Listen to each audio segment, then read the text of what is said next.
we'd all like to live to a ripe old age, but we don't want to just live longer. We want to live healthier and better.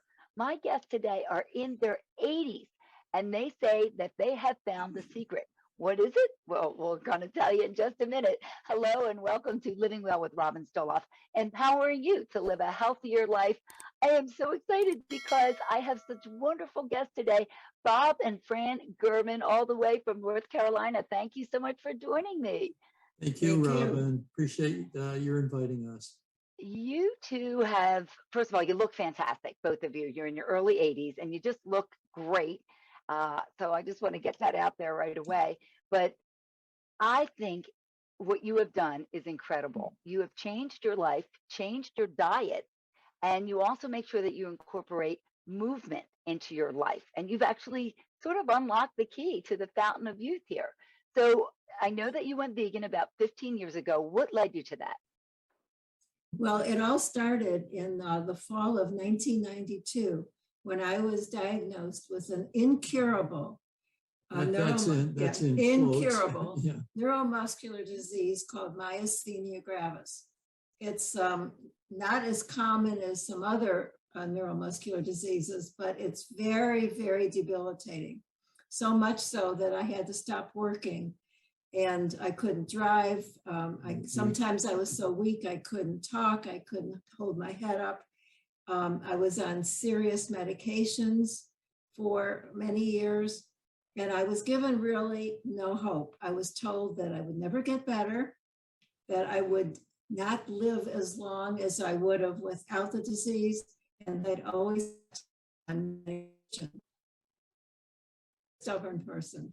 And I don't like that kind of a diagnosis. So I kept searching for ways to get better. And we lived in South Florida at the time. And with the 3 counties, there must have been millions of people. And I never met another person with myasthenia gravis. Then in 2006, we moved to, or 2003, we moved to Hendersonville, North Carolina, population 10,000. And the first week we're here, Bob sees in the newspaper that there's a myasthenia gravis support group at the local hospital. Oh, that's crazy. Yeah. So we started going to these meetings every month, and I really didn't learn much. Met other people who were even sicker than me because I noticed that most of them, if not all of them, had more than one disease. Because I had done everything to keep myself as healthy as possible, I fortunately didn't develop any other diseases like heart disease, cancer, diabetes. But I didn't learn anything at these meetings, and they served really unhealthy snacks, cookies and chips. And then one month, there's an expression, when the student's ready, the teacher will appear. Well, one month, a dietitian came from Asheville, and he showed with a slide presentation how even something as innocuous as white meat chicken compromises the immune system. And this is what we've been eating. We've been eating chicken and fish and turkey, boring, tasteless, unimaginative meals, thinking we were eating healthy. He recommended that we read The China Study by T. Colin Campbell and Diet for a New America by John Robbins. I went home, got both books, read them cover to cover, and immediately changed my diet. Now, about the same time, Bob had developed a health issue, and I'll let him tell you briefly what that was. Yeah, mine isn't as dramatic as Fran's, but I have always tried to keep in shape, and I was doing some race walking. This is a very energetic type of walking, and I was working out with some young women who were actually Olympic hopefuls in that event. And so we could actually walk faster than most people could jog. And I would take the same path over and over again. I used to do maybe 8 or 10 miles a day. And then I switched to a different surface, and I developed a pain in my groin. I went to my local urologist, And he said, I can't find anything there, but you're not a real complainer and I'm concerned.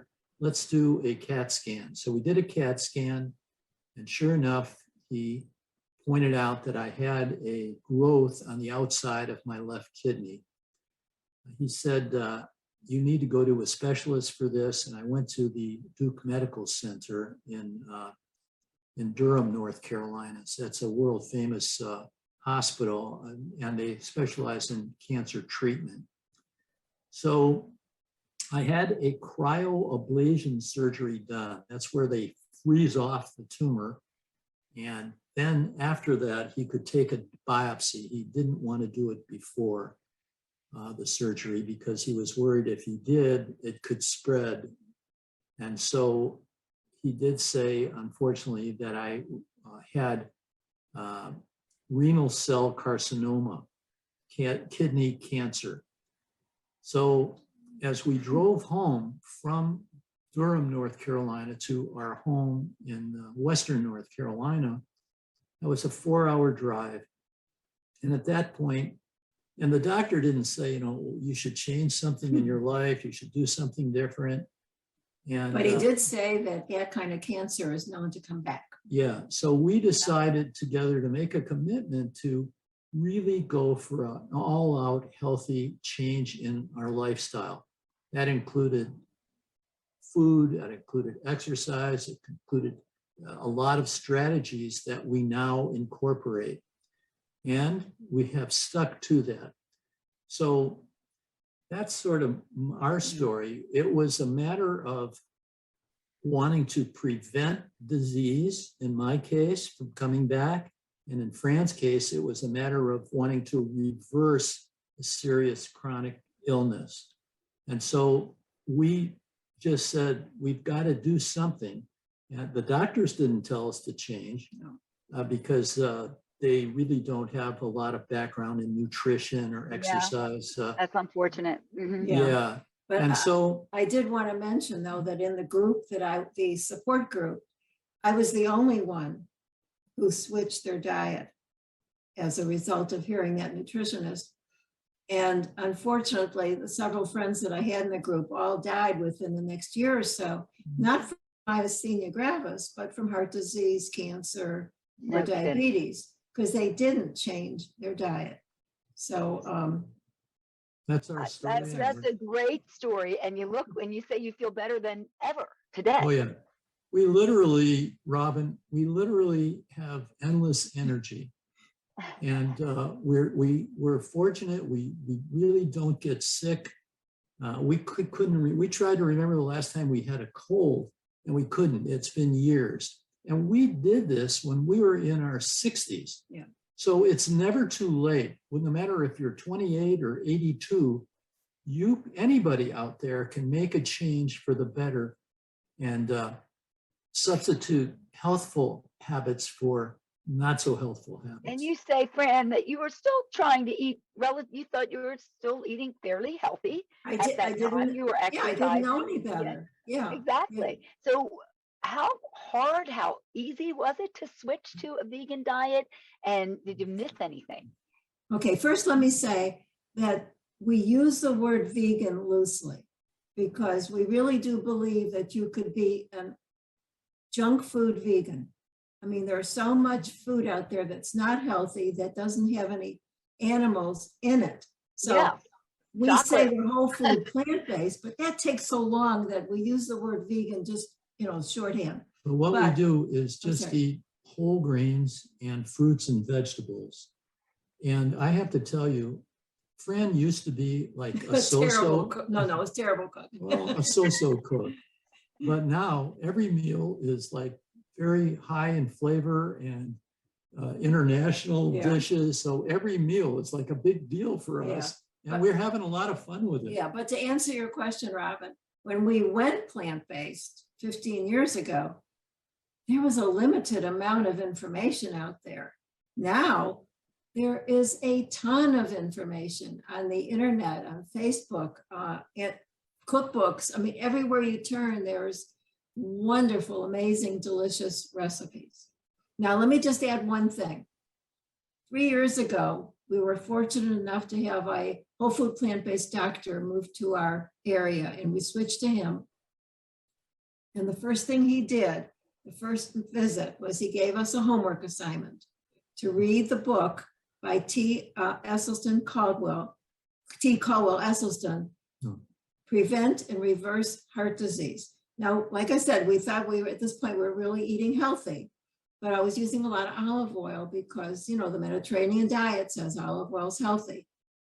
Well, olive oil, or any oil, is the most condensed form of calories with the least amount of nutrition. Now, neither of us had a heart problem, but we didn't want to create one either. So after reading the book, I cut out oil, and we dropped 10 pounds without trying, and we're actually eating more food now, and we don't miss it at all. People say, well, how do you cook? Use water or vegetable broth. And so my onions may not be brown when they're sauteed, but in the end, it all tastes great. Yeah. So that another is, bonus. so how long did it take you to start to feel better once you switched to this lifestyle? Okay, I had kind of a tricky situation because I had been on prednisone for 14 years, and not a high dose, so I never gained weight or had that moon face. But what I didn't know is that the prednisone shuts down your adrenals. And so when I tried to get off of it, I felt as bad as I did when I was at my worst point with the myasthenia. Fortunately, I visited my son in California, who took us to see a doctor that he goes to, who is a whole food plant-based doctor near San Diego. And he explained about the adrenals, and he built up my adrenals first, then took me off the prednisone very, very slowly so that my body didn't, go back to where I was. Anyway, we felt better almost immediately. Now at first it was kind of hard to lose the craving for certain foods, but now I can't even imagine eating an animal.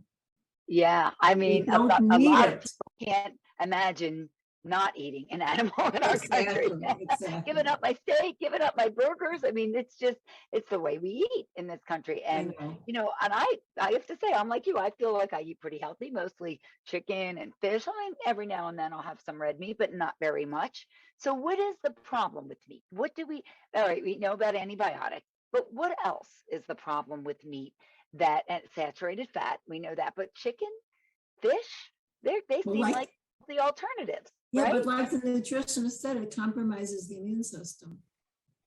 But why? But what is it about? I can't explain the science behind it, but I will tell you that with what's going on now with climate change and the lack of enough food for everybody, so much land is being used just to raise animals. We had the pleasure of going to the Amazon years ago, and forests are cleared to raise grain to feed animals. Yeah. We need the forest. Yeah. Another reason that was an afterthought for us, we changed to a plant-based diet because of our health. We did not want to be sick, especially in the third of our lives. We wanted to live a fun and enjoyable life without having to be hooked onto doctors and tests and hospitals and all that. And so we changed because of we wanted to save our own bodies. Yeah. But after that, we started realizing the impact it has, the positive impact on the environment. Mm-hmm. And we like animals. We don't want to eat animals.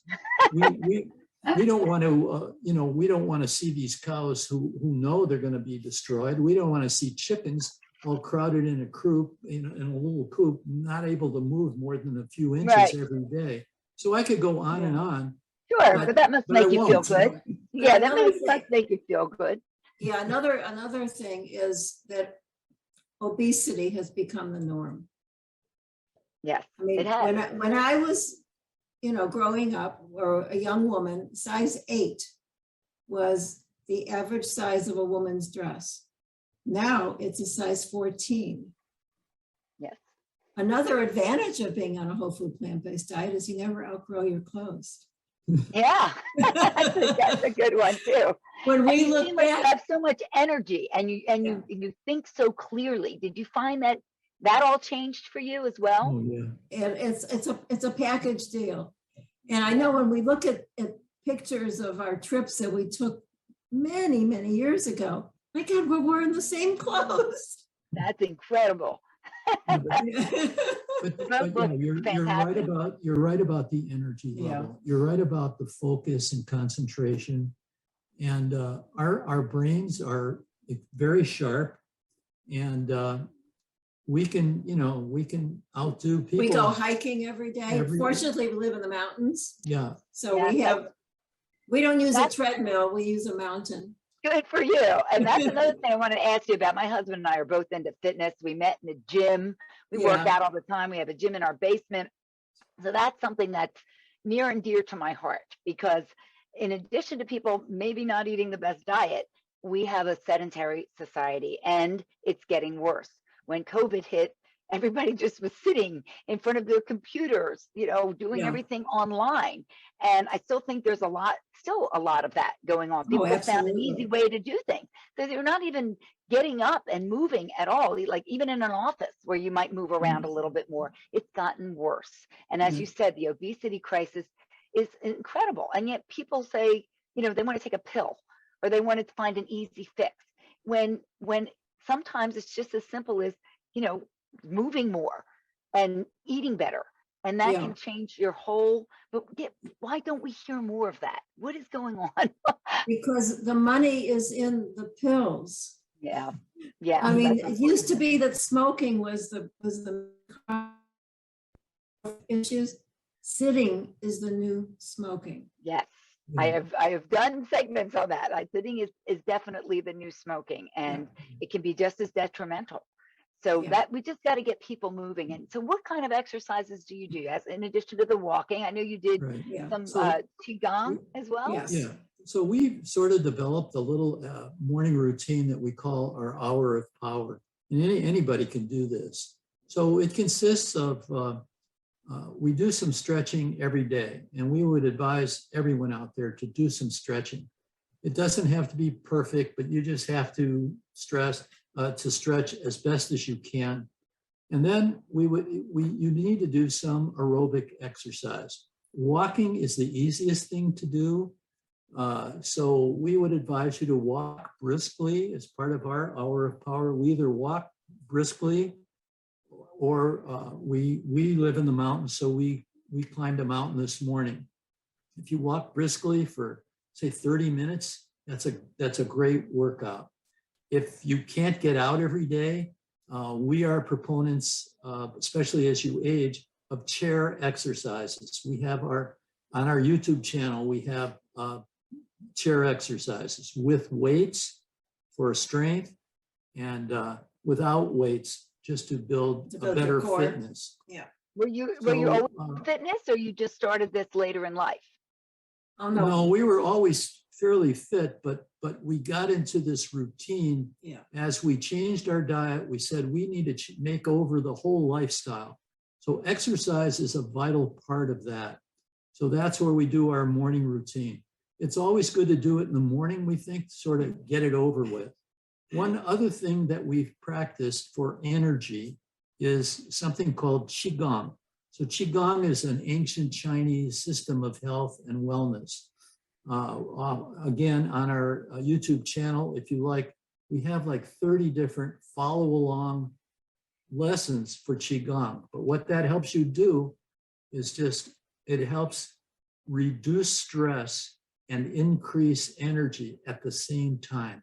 It's easy to do. There's no memorization, and it's been our secret weapon. I saw some videos of you, and you guys were great at it.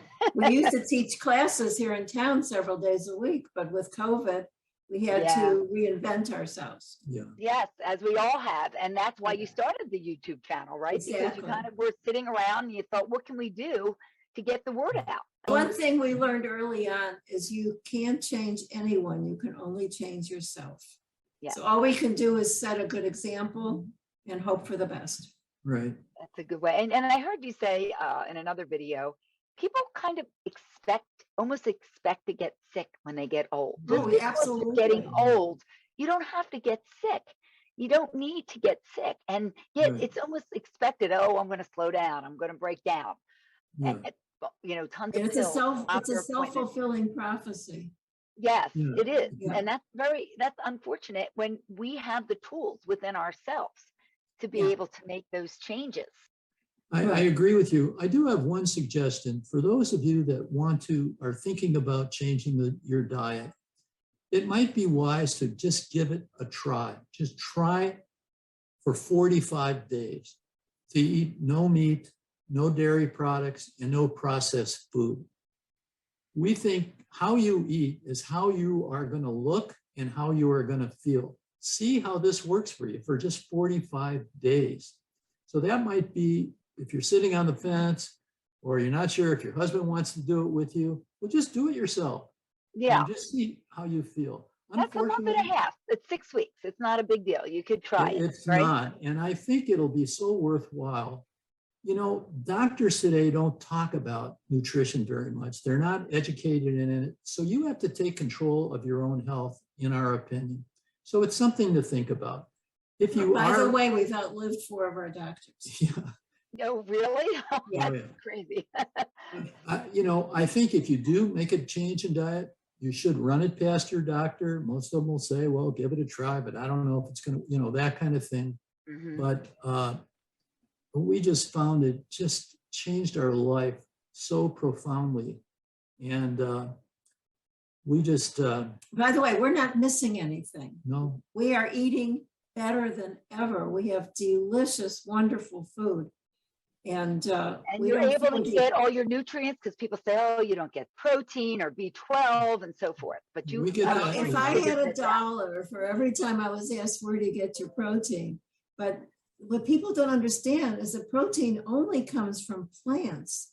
And when you eat an animal, you're getting secondhand protein because that animal ate the plants to get protein. And people who take protein supplements and stuff, you don't need it. Plants are loaded with protein. Doctors don't see protein deficient patients. You really are setting the example for so many people. You're living the way people should live. You are taking control of your health, as you said. And I know you have an expression, feel good, look good, and do good. Do good. Yes, because I know you also, another part of living healthy is giving back. Yeah. And I know that's a big part of what you do as well. You try to give back to your community and do charitable work. And you also have a Right. book. Tell us about that. Can I show it to you? Absolutely. There it is. Does it look like us? That's great. It's a great picture. What is it? So, 101 ways. Yeah, To be young at any age. So be it's young at any really, age. it's our whole philosophy. You can buy this on Amazon. It's $12 and change, but the proceeds all go to to fight child trafficking. We spent a lot of time in Thailand and Southeast Asia in our lives, and trafficking is sort of the dark side of that country, of Thailand, as it is in Many every places. country. So if you buy the book, it talks about a lot of the things that we've discussed here with you, Robin, and all the money would go to fight child trafficking. So That is a beautiful it's a thing win-win to do. situation. Yeah, that is really great to do. And it summarizes basically everything we discussed here. So if anyone has any questions about it, they can certainly refer to the book. Again, it's 101 ways to be young at any age. I love that. And you have a YouTube channel. Where can people Yep. find you Yes, there? that is called Young at Any Age. So if you go into YouTube, you can, in the search bar, you could put Young at Any Age, or just put Bob and Fran, and we have about 200 videos that talk about things that we personally do to be young and feel good. We have another expression I want to share with you, and that's our goal in life. So our goal is to die young, as late as possible. So something to think about. I love it. You're such a great inspiration for so many of us, and I hope to be as healthy and as vibrant as you are when I reach my 80s. I really You're on the do. right path. You're on the right path. You do a lot of the right I things. got to get rid of that chicken.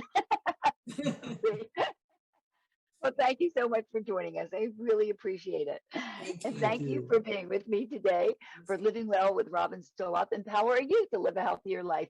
Be sure to subscribe and we'll let you know about our most recent episode. Until we see you next time, please stay safe and keep living well.